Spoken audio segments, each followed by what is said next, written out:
Pose with the bands. Pose with the pose with the pose with the bands. Pose with the pose with the pose with the bands. Pose with the pose with the pose with the bands. Pose with the pose with the pose with the bands. Pose with the bands.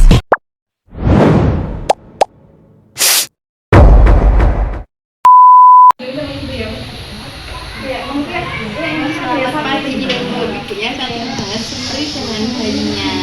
Apakah tadi malam bayinya rewel atau enggak ya bu? Aduh sus, ini aku malah ngerasa ini ya kurang tidur. Tadi malam anak saya rewel banget. Kenapa ya? Padahal udah saya kasih ASI, saya ganti popok. Kenapa ya sus? Itu karena biasanya ada beberapa macam Kontak aja ya, Bu. bayi itu memang biasanya cuma menangis karena belum bisa berbicara. Oh, berarti ada beberapa macam tangisan bayi ya bu? Coba jelasin dong, saya pengen tahu. Nah, jadi beberapa tangisan bayi itu diantaranya yang pertama karena lapar. Kalau karena lapar biasanya tangisannya ritmis atau biasanya itu awalnya pelan, nanti lama-lama makin keras suaranya. Terus yang kedua itu karena bayinya kurang nyaman dengan keadaannya atau benar pokoknya. Bayi itu merengek menangisnya. Terus yang ketiga itu karena bayi sakit, biasanya itu sulit ditenangkan dan suaranya keras. Oh, berarti anak saya tadi malam kayaknya ini ya kurang ASI ya sus. Soalnya dari pelan terus tiba-tiba keras. Terus gimana ya sus cara nenangin bayi biar nggak panik? Saya jadi orang tua kan baru pertama kali jadi orang tua toh. Itu wajar ibu kalau misalnya ibu panik, soalnya ibu juga baru pertama kali menjadi seorang ibu. Jadi awalnya biar ibu nggak panik menenangkan bayi, ibu bisa ambil napas terlebih dahulu dan ibu jangan panik juga ya untuk menenangkannya, karena anak itu kalau ibunya panik nanti anaknya juga sulit untuk ditenangkan. Oh gitu ya. Terima kasih ya sus atas penjelasannya. Saya jadi tahu soalnya saya jadi orang pertama kali jadi orang tua. Semoga doain saya ya sus, semoga saya jadi ibu yang baik buat anak saya. Amin ibu, semoga ibu menjadi ibu yang lebih baik untuk anaknya. Ya udah, terima kasih ya sus, permisi. Sama-sama.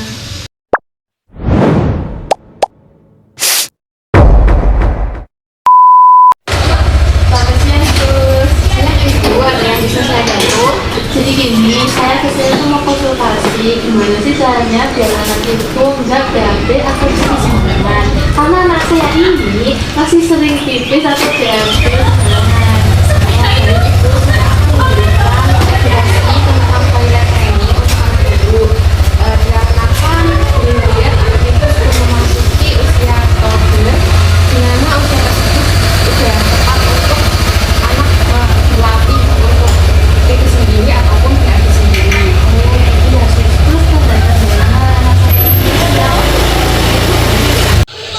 biasanya tahapnya itu ada popoknya itu masih kering selama 2-3 jam. Anaknya sudah bisa duduk sendiri, terus bisa mengikuti instruksi sederhana. Nah, jika tanda-tanda itu sudah muncul, artinya anak ibu sudah siap untuk dilatih. Terus cara ngelatihnya gimana sus? Baik, saya akan mempraktikkan caranya yaitu, jadi anak kecil biasanya belajar untuk duduk di poti atau toilet kecil selama sekitar 2 atau 3 jam setelah makan ataupun minum. Nah terus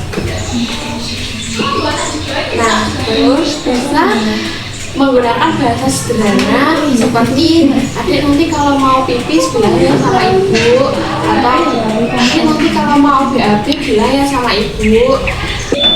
Jika anak sudah berhasil melakukan hal tersebut, ibu bisa memberi apresiasi kepada anak, ujian atau hadiah biar anak ibu merasa senang. Terus kalau anak saya menolak atau takut duduk di toilet gimana tuh? Itu wajar banget ibu, jadi jangan sampai dipaksa.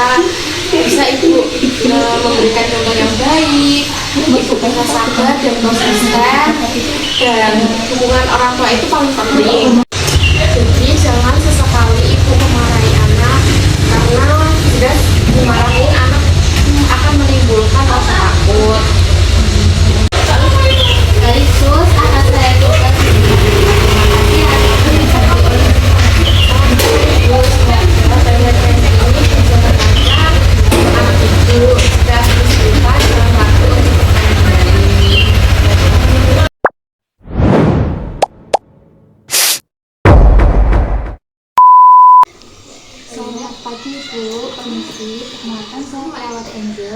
terjadi pada saat ini?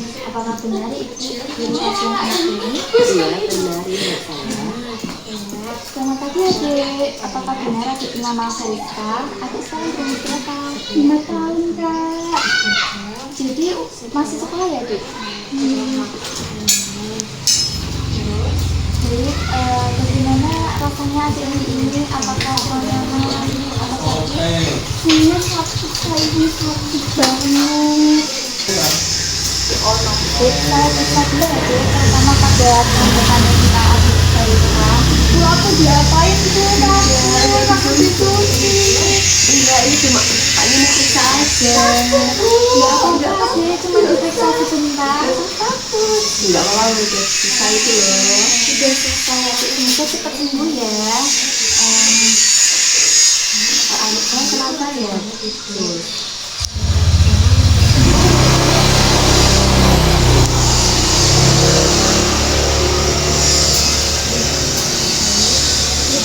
Pembukaannya ini sudah selesai. Jadi adik Feriska kurang nyaman itu karena kecapean ibu. Terus bisa istirahat yang cukup, minum minuman air putih yang banyak cukup, juga bisa makan makanan yang bergizi seperti kayak vitamin, mengandung vitamin.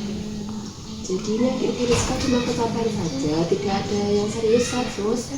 Iya, cuma kecapean, sakitnya juga nggak serius banget.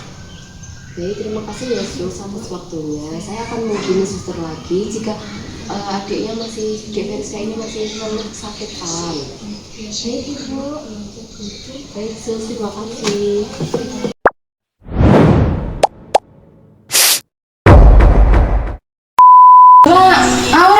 Nah itu mana itu? Gak usah, ayo pulang aja. Ayo pulang dulu. Gak mau. Mau kerja. Gak mau. Gak mau. Gimana ya nggak mau pulang? Halo Sus. Selamat pagi Bapak, perkenalkan saya perawat Marwa yang tadi Bapak hubungi. Apakah ada kendala terkait mengenai Jadi gini Sus, tadi kan saya udah baru pulang kerja, tapi itu anak saya ngajak main, tapi tak suruh pulang nggak mau, dia malah bergejolak, nggak tahu itu gimana. tantrum gitu ya Pak? Iya, Jadi kayak tantrum. Bapak kendalanya belum bisa mengatasi anak tantrum gitu. Iya. Jadi saya punya cara-cara untuk mengatasi anak tantrum. Yang pertama itu Bapak itu cuek sama si anak. Kenapa harus cuek? Biarkan anak meregulasi emosinya sekitar 10 sampai 15 menit.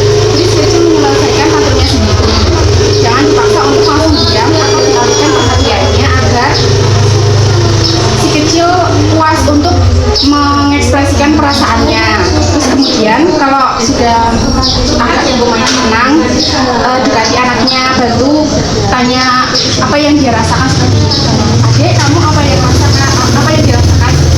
Apakah marah, kecewa atau lain sebagainya. Kemudian jika sudah benar-benar tenang, peluk anak dan beri pengertian kenapa kita tidak boleh atau melarang hal yang anak inginkan. Kemudian beritahu si kecil bahwa marah, menangis adalah hal yang wajar, asal jika sudah selesai harus kembali ke aktivitas semula seperti makan, mandi, belajar atau main. Terus yang terakhir ini yang susah, semua anggota keluarga itu harus berkomitmen akan ilmu parenting yang diterapkan si kecil. Jadi seperti itu untuk mengatasi anak yang Oh, jadi gitu ya. Terima kasih Sus.